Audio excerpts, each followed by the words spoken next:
Mes gyvename išmaniųjų technologijų laikais, kai tu matai daug aplinkui skaitančių žmonių. Jie yra įnikę į savo iPhone'us, važiuoja autobusu arba troleibusu, visi ką nors skaito. Ir žmonės perskaito kasdien milžiniškus informacijos kiekius, bet tai nėra knygos. Aš esu knygų žmogus ir labai noriu, kad knygos neišeitų iš žmogaus gyvenimo.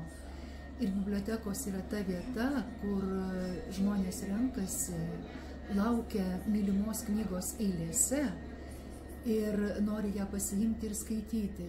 Aš linkiu Jonavos bibliotekai, kad jinai visada būtų kultūros traukos centras, kad ji niekada nestokotų skaitytojų, o pirmiausia, kad jinai gautų geras knygas, kurias žmonės galėtų jūsų bibliotekoje atrasti.